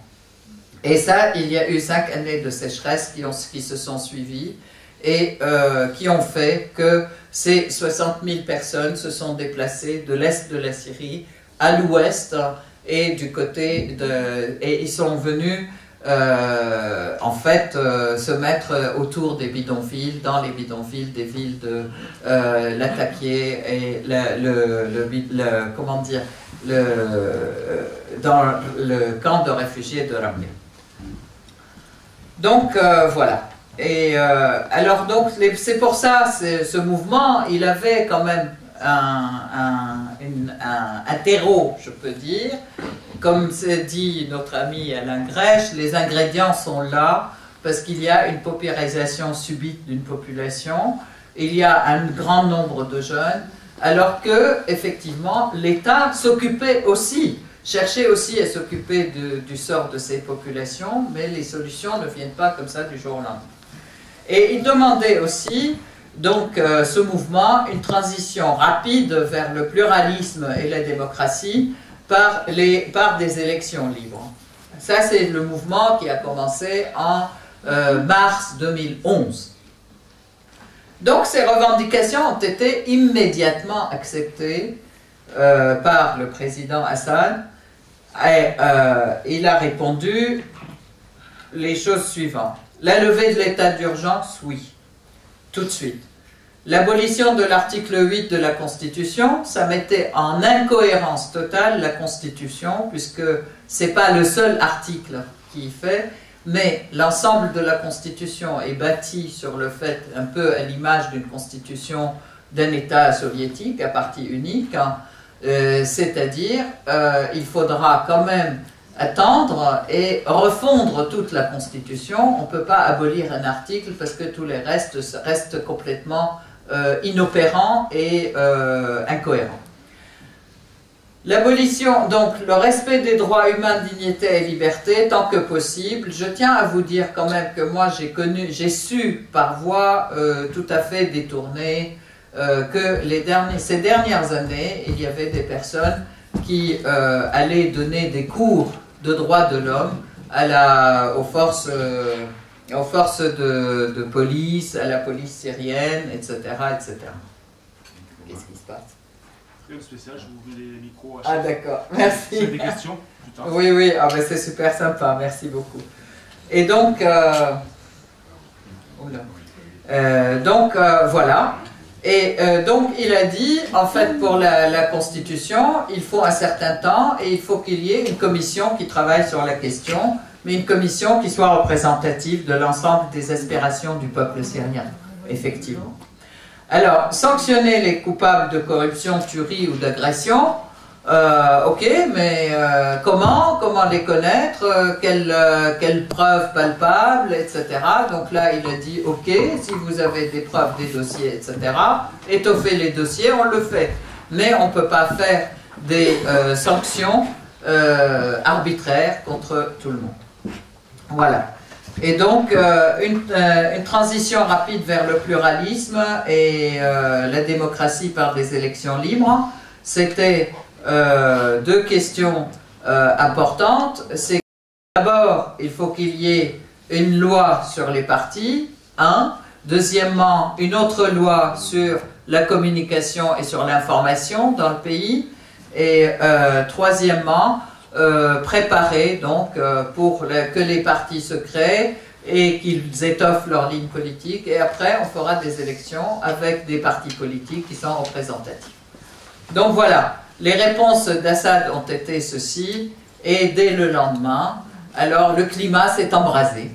Et il a arrêté, aboli l'état d'urgence le 3 avril. Et je rappelle, c'était ça le sens de l'intervention de notre ami Claude. Et le 4 avril, il y a eu des manifestations où il y a eu des forces de l'ordre qui ont été tuées et des manifestants qui ont été tués.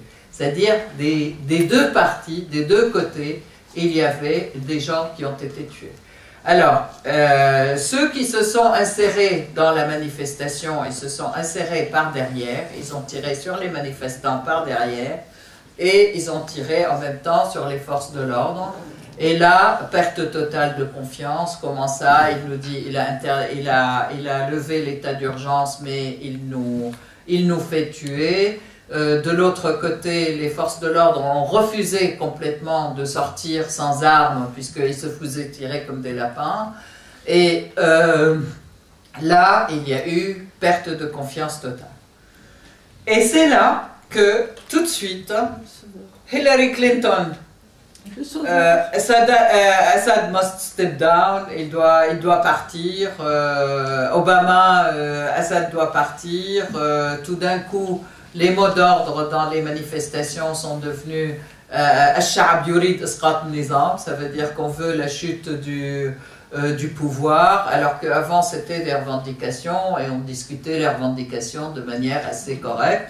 Et en fait, et là donc le monde s'en est mêlé, une escalade. Alors Al Jazeera, ne parlons pas. Al Jazeera qui a commencé à faire la semaine contre ceci, la semaine contre cela, la semaine pour le Al-Jihad, une autre semaine, tous les vendredis, c'était Al Jazeera qui attisait des manifestations. Mais en fait, au début, Al Jazeera, il parlait de manifestations et faisait des photos, mais on ne voyait rien du tout. Il n'y avait rien dans les rues syriennes. Et à une période, alors c'était vraiment rigolo, parce que moi en juillet 2011 j'étais là-bas. Et en juillet 2011, quand je regardais Al Jazeera, je me dis c'est pas vrai, c'est pas le pays où je vis. Parce que en fait, il parlait de manifestation, on courait pour aller voir la manifestation, il n'y avait rien.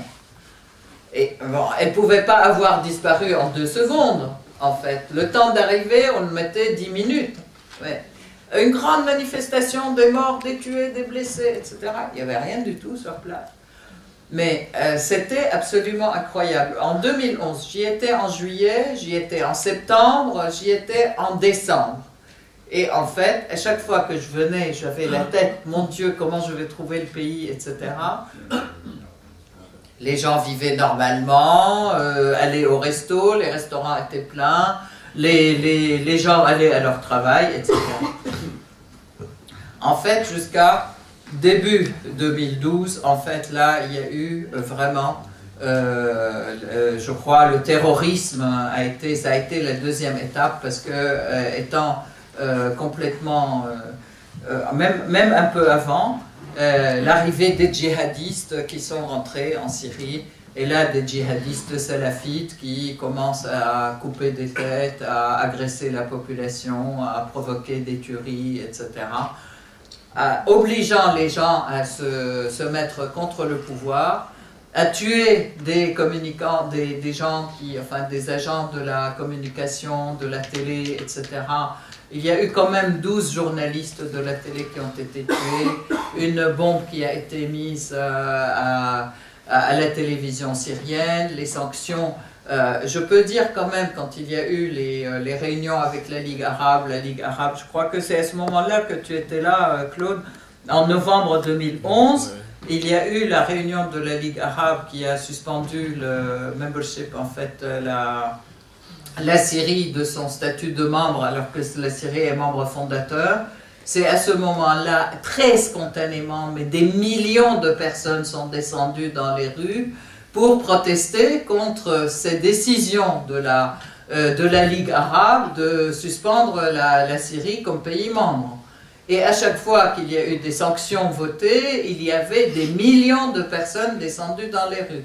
Alors, ce qui est génial, c'est que les médias européens comme Al Jazeera, etc., montraient ces millions de personnes comme étant en manifestation de protestation contre le pouvoir, alors qu'ils protestaient contre les sanctions appliquées à la Syrie avec des photos d'Assad, avec des drapeaux syriens, etc. Et il y a eu des grandes manifestations de drapeaux syriens qui faisaient 26 km.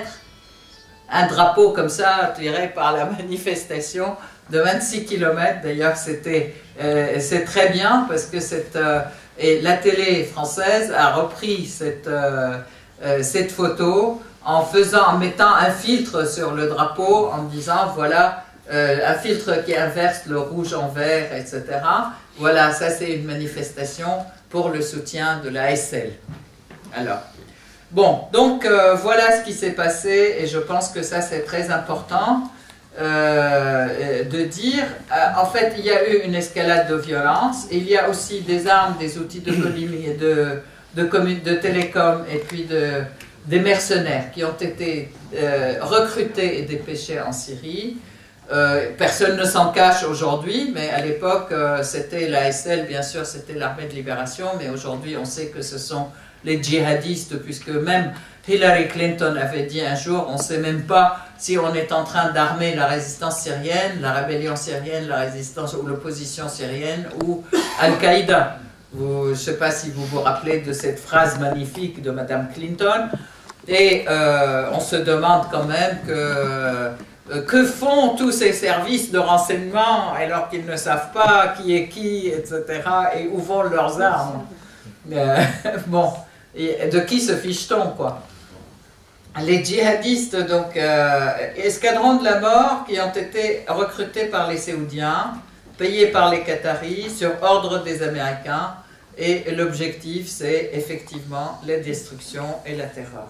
Et la terreur qui s'exerce essentiellement contre les Syriens, contre les civils, contre le peuple qui n'a jamais voulu se joindre à l'ASL, et surtout à ceux qui prennent les armes. Et là, je pense que vous pouvez trouver, en fait, maintenant dans la presse, mais vraiment des exactions, mais terribles, qu'ils mettent sur le dos du gouvernement, alors que c'est eux qui les font pour obliger les gens à se joindre à eux. Alors, je peux vous dire quand même, toutes les frontières et tous les camps de recrutement, les camps de réfugiés, sont en fait une façade pour les camps de recrutement et d'entraînement. Donc les camps de réfugiés en Turquie, les tentes étaient dressées depuis février 2011, c'est-à-dire 2 mois avant que ne commence quoi que ce soit. Il y avait des tentes sur les frontières avec des équipements. Ça va, Mona? Excusez-moi. Oui, ça va?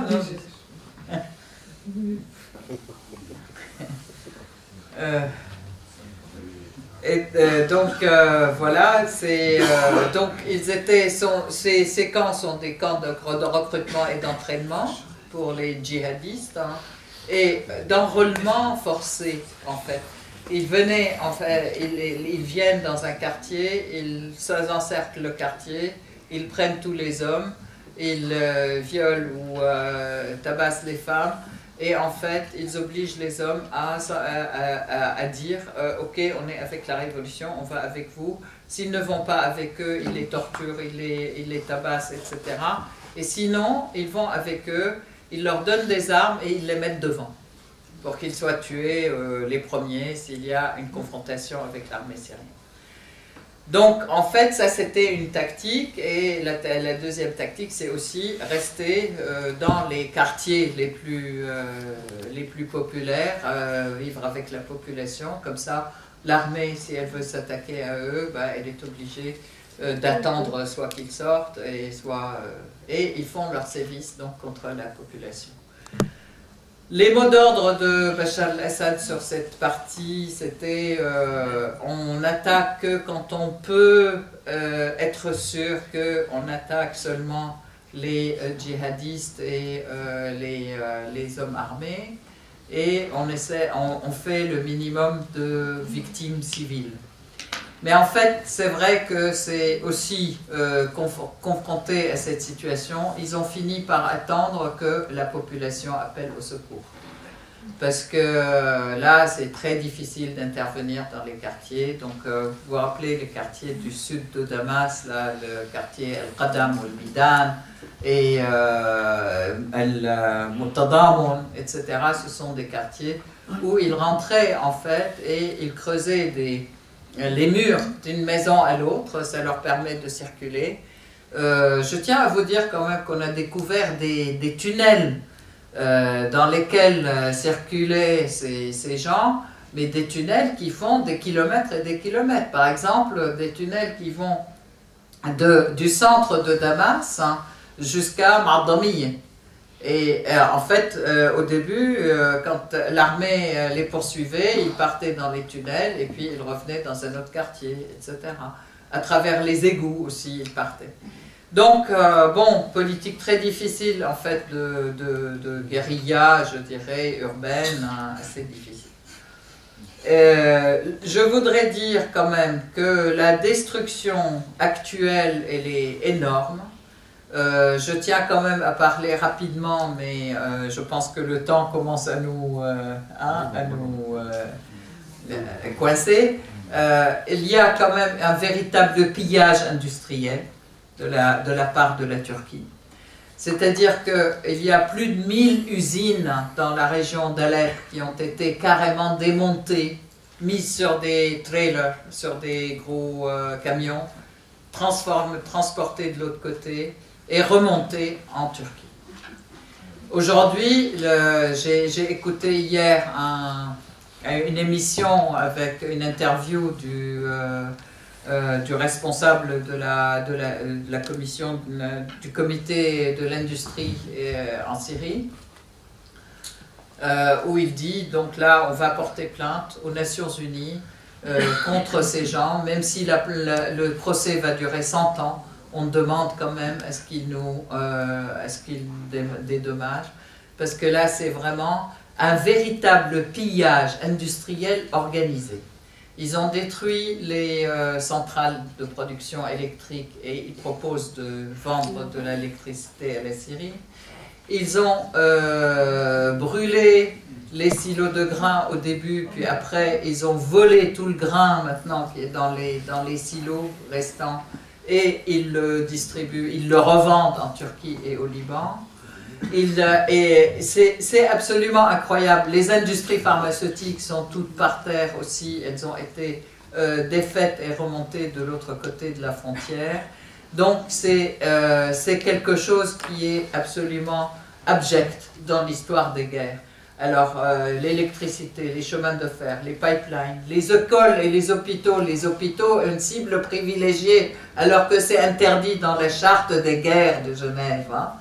Les hôpitaux sont visés, ils s'attaquent aux hôpitaux et ils piquent tous les instruments, c'est-à-dire tous les scanners, tous les équipements des salles d'opération et des hôpitaux vont en Turquie. Et ça, c'est vraiment absolument horrible. Les écoles, les universités, les bibliothèques, sans parler du pillage de la richesse archéologique aussi du pays, c'est vraiment une catastrophe. Alors voilà, vous voyez là toutes les frontières qui brûlent, je dirais, en Syrie. Vous avez donc au sud de Damas, Hadera, là où ça a commencé. Vous avez là Douma, c'est la banlieue de Damas, donc c'est toute la frontière du Liban, vous voyez. Et là, Hadera, c'est avec Israël et la Jordanie. Vous voyez là, Qusayr, c'est du côté du Liban. Et là, Ras Tanhara, etc. Idlib du côté d'Alexandrette, là, et toute la partie nord, Bab el-Salam, Afrin, etc., Azaz. À Azaz, il y a une véritable... ça a été un état de siège de la ville de Azaz. Ils ont encerclé la ville et pendant quelque temps, les gens n'avaient pas à manger, n'avaient pas... Si bien que l'État a été obligé d'amener les vivres et les médicaments par hélicoptère à la population. C'est Azaz et Harim aussi, la ville de Harim, pareil. Donc voilà, et vous voyez tout ça, c'est une région chaude où se déroulent les combats. Donc vous comprendrez qu'on est face à une véritable guerre, je dirais, par proxy, une guerre par personnage interposé, par Qaïda interposé. Et donc maintenant, je peux dire, vous voyez là les gens qui ont été défenestrés, là c'est Annebek et à Idlib, ils ont fait exactement la même chose. Alors ça c'est les révolutionnaires pacifistes, hein. Ils vont dans un bureau de poste et ils balancent les employés de la poste par la fenêtre, sous prétexte soi-disant, les employés du gouvernement sont des gens qui sont contre la révolution et pour le gouvernement, soi-disant. Voilà, la ville d'Alep, comment elle était avant, c'est toutes les destructions de la ville d'Alep. Et là, vous voyez la ville d'Alep telle qu'elle était et telle qu'elle est devenue aujourd'hui. Voilà, la révolution est passée par là. Donc, ça c'est... Tout ça pour dire, bon, là c'est les sinistrés syriens, je vais passer rapidement. Le rôle de la France, je pense que c'est important d'en parler puisque nous sommes là. Et à part les manipulations médiatiques et les médias mensonges, aujourd'hui la France occulte le débat politique sur la Syrie. Elle soutient de manière inconditionnelle un groupe de personnes qu'elle a créé de toutes parts, qu'elle appelle le Conseil dit national dit syrien. C'est un ensemble de personnes qu'ils ont amenées en France, en fait, qui vivent en France et aux États-Unis, qu'ils ont amenées et qu'ils ont reconnues comme étant le représentant légitime, entre beaucoup de guillemets, du peuple syrien. Ils osent dire ça. Et ceci, donc, ajouté aux ingérences systématiques, Assad doit faire ci, Assad doit faire ça, le peuple doit faire ci, doit faire ça, la création du CNS et la coalition. Ils ont armé l'ASL en coordonnant avec le gouvernement Qatar et l'Arabie Saoudite. Et bien sûr, je ne peux pas exclure l'OTAN, parce que ce n'est pas seulement la France, mais la France sur ordre des États-Unis. Et elle a reconnu cette coalition pour laquelle elle a nommé même un ambassadeur. S'il vous plaît, c'est la France qui nomme l'ambassadeur maintenant. Voilà. Et Qatar propose des chèques en blanc à tout officiel qui trahit. Il y a des assassinats donc, de chercheurs, de grands scientifiques, de journalistes et des élus aussi, en plus des chefs religieux chrétiens et musulmans. Destruction du patrimoine culturel de l'humanité, des sites archéologiques qui ont été pillés. Le bazar d'Alep, vous savez qu'il a été brûlé complètement. La mosquée des Omeyyades d'Alep a été complètement détériorée. Là, on a regardé, vous allez voir la citadelle, mais la porte, elle a été détériorée aussi.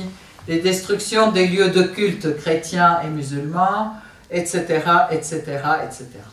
Et maintenant, les réformes réalisées dont on n'a jamais parlé, une nouvelle loi sur la communication qui autorise l'opposition à utiliser les moyens de communication officiels, c'est-à-dire la radio, la télé, les journaux.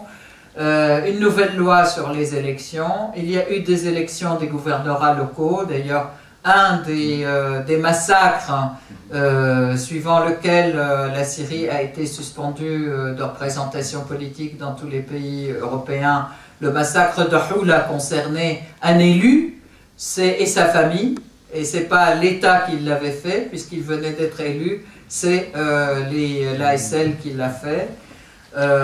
Une nouvelle constitution inspirée de la constitution française qui a été ratifiée le 26 février 2012, bien sûr vous n'en avez pas entendu parler, en tout cas pas dans les médias français. Élection du nouveau Parlement qui a eu lieu le 7 mai 2012. Le gouvernement comportant des partis de l'opposition aujourd'hui. Il y a un ministère pour la réconciliation nationale. Il y a l'ouverture des médias officiels à l'opposition qui ne sont pas liés à l'étranger, forcément, et activité intense de la société civile. Là, franchement, je peux dire, chapeau au peuple syrien, parce qu'il y a eu un déploiement des énergies et des associations, et vraiment pour la solidarité, pour l'aide, l'entraide, etc., absolument, je dirais, bouleversante, magnifique, vraiment. Et puis, initiative de la jeunesse, des femmes, etc., et nombreuses associations. Je peux dire aussi le dernier appel, mais il n'y a pas que le dernier appel, je peux dire quand même, le président Assad, dès juillet 2011, a appelé au dialogue. Et oui, c'est très important. En mars, en avril, déjà, il a commencé à appeler au dialogue. Il y a eu quand même une réunion en juillet, le 10 juillet 2011, une grande réunion qui a réuni tous ceux qui se disent opposants. Et en fait, là, il en a conclu que de toute façon, on ne peut pas faire un dialogue comme ça. Comment représenter? Chaque personne, c'est un courant, en fait. C'est ça le problème. Il n'y a pas d'opposition organisée, il y a des opposants. Et ça, c'est un vrai problème, en fait. Et il y a eu la nouvelle loi sur les partis politiques. Il y a eu quand même 11 partis nouveaux qui ont été créés, qui ont participé aux élections de l'Assemblée nationale en mai 2012. Et qui participent à la vie politique et qui s'expriment dans les médias. Il y a eu 2 réunions de l'opposition à Damas, le 23 septembre des comités de coordination locaux et début octobre pour 32 partis et courants politiques. Parce qu'il y a des partis qui sont créés qui ont déjà l'autorisation, mais il y a aussi des partis qui ont commencé à s'activer politiquement tout en n'ayant pas l'autorisation encore, mais ils se sont appelés courants politiques.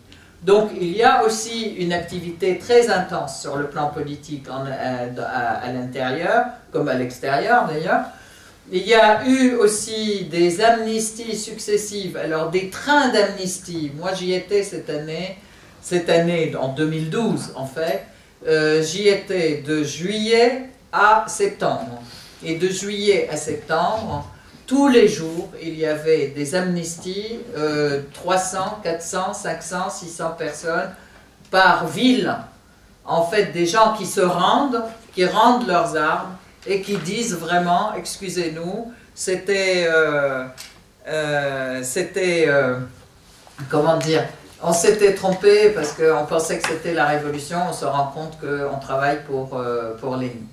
Donc, il y a eu tout ça, mais en même temps, c'est-à-dire plus ce côté avance, Et plus les comités de réconciliation nationale avancent sur le terrain, parce qu'il y a eu des comités populaires de réconciliation nationale, il y a des gens qui ont été kidnappés, qui ont été libérés par la discussion, il y a des gens qui ont été... Bon, mais ceci dit, il y a aussi parmi ceux qui agissent, il y a aussi des gangsters, des gens qui font du kidnapping pour de l'argent, il y a des voleurs, des violeurs et tout ce que vous voulez. Et donc tout ça, aujourd'hui, ces comités populaires progressent réellement sur le terrain et aux grandes dames des agresseurs et des impérialistes qui trouvent quand même que leur projet va d'échec en échec. Ce qui explique la montée de la violence du terrorisme. Dernièrement, la dernière attaque à Alep, ça a été une voiture piégée en pleine université d'Alep, alors que les étudiants allaient, le premier jour des examens. La veille, un tract de l'ASL qui leur dit boycottez les examens, montrez que vous êtes contre le pouvoir. Les étudiants sont partis faire leurs examens et 2 voitures piégées, 82 morts immédiatement avec 150 blessés. Et malheureusement, les blessés, aujourd'hui, beaucoup de blessés ont rejoint les morts parce que c'était vraiment comment dire, une explosion très très violente. Donc voilà. Donc bon, je peux dire 2 mots, mais on en parlera peut-être dans le débat. Aujourd'hui, on affirme l'unité nationale, le peuple syrien est un seul et le restera. On a voulu créer en fait une diversion confessionnelle. J'aime autant vous dire que tous les amis chrétiens et musulmans m'affirment le contraire aujourd'hui en Syrie. Nos amis chrétiens me disent, mais écoute, c'est les musulmans qui nous protègent. Dans nos églises, il y a autant de musulmans que de chrétiens. Et les musulmans me disent, dans nos mosquées, il y a autant de chrétiens que de musulmans. Donc, en fait, je peux dire que toutes ces agressions ont augmenté le ciment populaire syrien qui veut de toute façon garder ses valeurs et refuser les valeurs de l'occupant et les valeurs des États-Unis et de l'OTAN. Donc une véritable résistance à l'agression impérialiste. Et là, je peux vous dire quand même, la Syrie, ça a été quand même le premier alphabet. Et là, le sigle, c'est casse ton épée et prends ta... Comment dire, c'est quoi le marouane? C'est le... la bêche, oui, voilà. Et viens avec moi pour qu'on puisse cultiver l'amour, la paix dans le centre de la terre. Tu es syrien, et la Syrie est le centre de la terre. Voilà, ça c'est le sigle de toutes ces communautés, comment dire, la devise de tous ces comités populaires.